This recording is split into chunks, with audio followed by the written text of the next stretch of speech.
En nuestra primera presentación del día de hoy vamos a hablar sobre las alteraciones del ciclo del oxígeno. Estas alteraciones realmente ya las empezamos a ver en la clase pasada, cuando hablamos, por ejemplo, del ciclo del agua, porque es el H2 y aquí tenemos al oxígeno.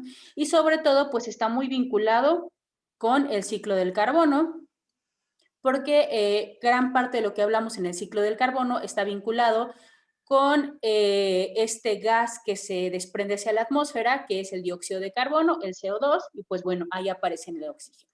Entonces, esto es parte de lo que ocasiona las afectaciones en el ciclo del oxígeno. Entonces, de lo que vamos a hablar en esta presentación como afectaciones extra para el ciclo del oxígeno, pues vamos a ver cómo este oxígeno, cuya fórmula molecular es O2, reacciona a través de la luz solar y entonces nuestra atmósfera tiene una capa de ozono. El ozono tiene una fórmula química que es el O3. Estamos hablando del ozono natural, del ozono atmosférico. Y bueno, lo que puede ocurrir es que a través también de radiaciones de onda corta, pues se rompan estos enlaces que tiene el O3 y nos quede un oxígeno molecular, que sería el O2, más un O con un radical libre. Entonces, de esto, de lo que estamos hablando, pues es que se puede romper o se puede fragmentar la capa de ozono, que es lo que sabemos que está pasando, que nuestra capa de ozono tiene un hueco y vamos a ver algunos de los productos que los están ocasionando. Algunos de los contaminantes pueden estar presentes en la atmósfera en forma de gases o de partículas finas. En el caso del ciclo de oxígeno, pues la capa de ozono es la parte que se ve afectada por esta serie de contaminantes y causan lo que les comentaba, que es la ruptura de esta capa de ozono. Esta es una imagen del 2016, donde podemos ver cómo en la zona de la Antártida existe un hueco, donde pueden penetrar los rayos solares sin que exista esta protección del ozono. ¿Cómo afecta también la deforestación a la situación de la producción de oxígeno? Bueno, si se deforestan los bosques, entonces va a disminuir la producción de oxígeno. Pero a su vez, una vez que aumenta el crecimiento de la población, pues aumenta la necesidad que tenemos los humanos de consumir oxígeno. Y estas mismas personas tienen necesidad de vivienda, de trabajo y destruyen los bosques que están produciendo el oxígeno. Y bueno, para esto vamos a ver unos datos. ¿Cuánto oxígeno necesita un ser humano al día para poder vivir? Bueno, se calcula que cada persona inhala y exhala aproximadamente entre 5 a 6 litros de oxígeno. Si lo calculamos por hora, esto quiere decir que los humanos consumimos entre 300 a 360 litros de oxígeno por hora. Y pues si esto lo pasamos a días, multiplicamos por 24, entonces vamos a tener que los humanos consumimos por día entre 7,200 a 8,000 litros. Aquí no sería por hora, sino por día.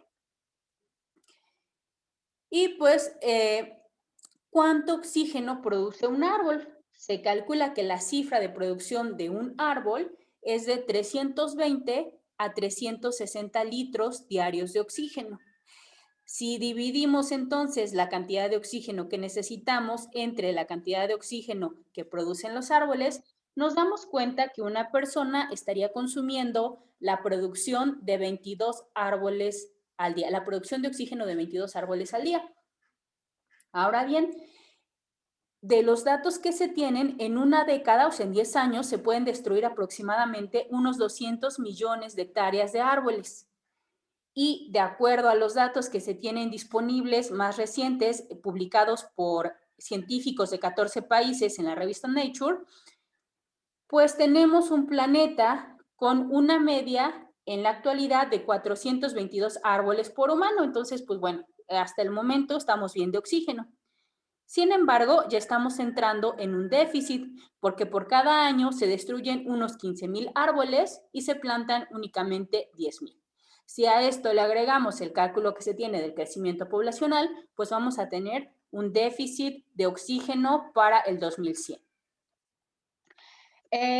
Refiriéndonos a las sustancias agotadoras de la capa de ozono, bueno, en clases posteriores tenemos un tema dedicado particularmente a los gases de efecto invernadero y al efecto invernadero. Por eso es que no vamos a mencionar esa parte aquí, como podemos ver, los gases de efecto invernadero, sino que nos vamos a referir únicamente a las sustancias que agotan la capa de ozono.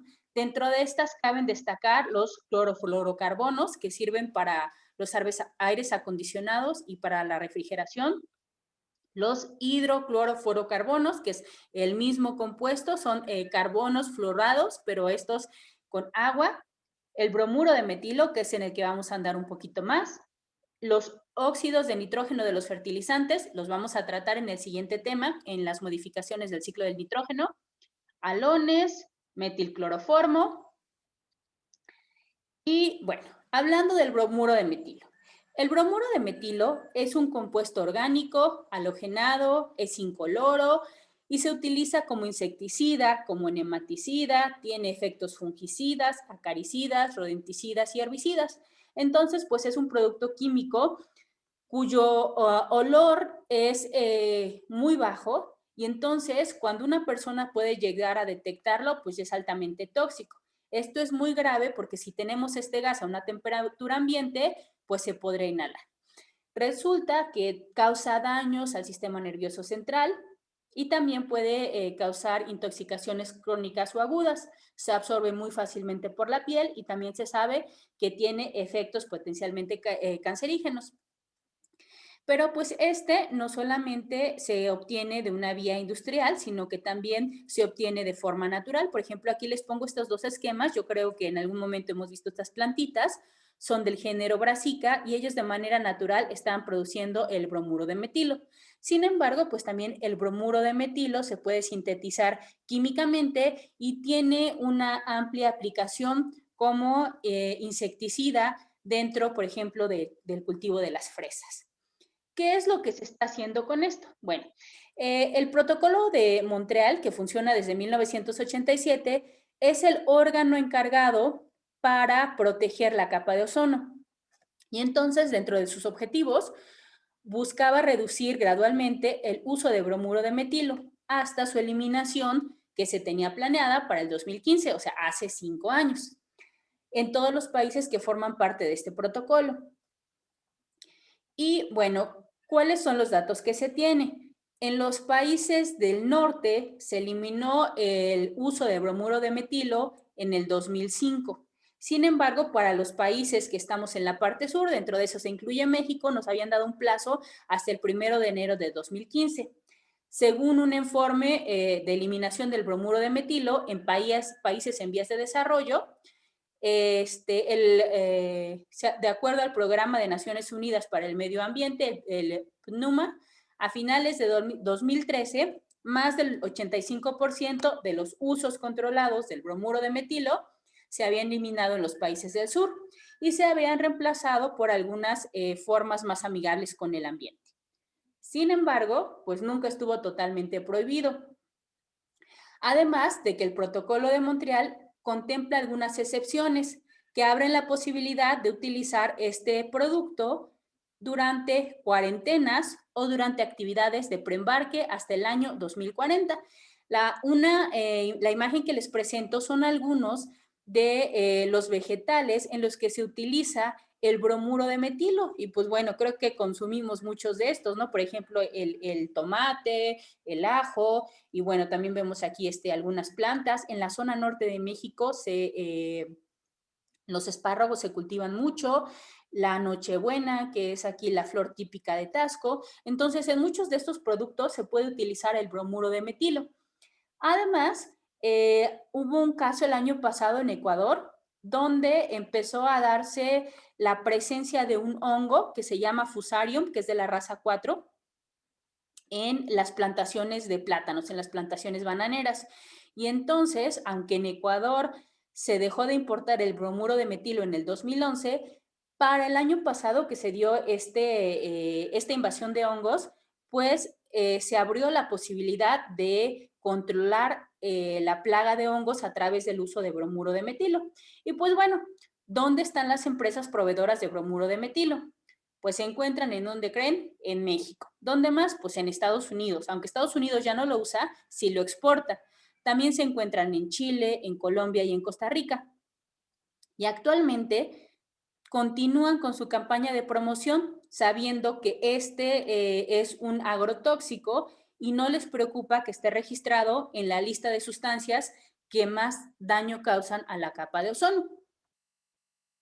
Y bueno, tomando esto como base, me puse a investigar cuáles son los datos recientes y pues acuerdos en México tenemos un montón. Así que México, de acuerdo al protocolo de Montreal, del cual somos parte, pues nos comprometimos a eliminar totalmente el consumo de bromuro de metilo el 1 de enero de 2014. Y entonces aquí está la gráfica que se había presentado y dijimos, bueno, sí, vamos bajando las concentraciones y para el 2014 ya no vamos a tener nada de bromuro de metilo.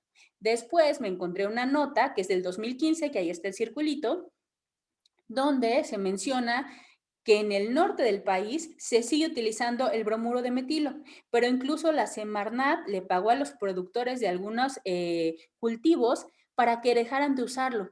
Y pues estos productores utilizaron el dinero para otra cosa y siguieron utilizando el bromuro de metilo. Pero bueno, yendo más allá, me metí a buscar empresas de bromuro de metilo en México y pues obviamente si estoy buscando un producto, que es lo que me hizo el internet, me mandó inmediatamente a Mercado Libre. Y vean de qué manera tan fácil podemos comprar un veneno que nos está aniquilando la capa de ozono y que nos está alterando el ciclo del oxígeno. Y entonces les pongo únicamente la captura de pantalla y el precio por los que se pueden adquirir las latas de bromuro de metilo. Pero no solamente a eso, también así como hay una guía para médicos, pues también hay una guía para productos agrícolas. Y dentro de esta guía está Quimionet y también en Quimionet me sugirieron las industrias en las cuales se puede adquirir bromuro de metilo a gran escala. Obviamente por mi ubicación, las dos primeras que me dieron son en la Ciudad de México, encontré otras en Colombia y bueno, obviamente me eligieron pues las que están como cerca, las que están en México y bueno, los productos que surten al mercado latino. Y vemos aquí, por ejemplo, a Urbania, vemos a Caixa, pero también encontré notas donde en España se sigue utilizando. Entonces, este es simplemente un ejemplo para ponerles cómo tenemos que continuar con una vigilancia de que se cumplan ciertos acuerdos que se toman. Esto es uno de los primeros ejemplos de que vamos a ver de cómo en México no estamos cumpliendo con lo que se debería hacer o con los acuerdos que nos van a dar un mejor planeta. Bueno, esto es todo lo que vamos a hablar sobre la alteración a la capa del oxígeno, pero en los ciclos posteriores nos vamos a seguir encontrando el oxígeno asociado a otros elementos químicos.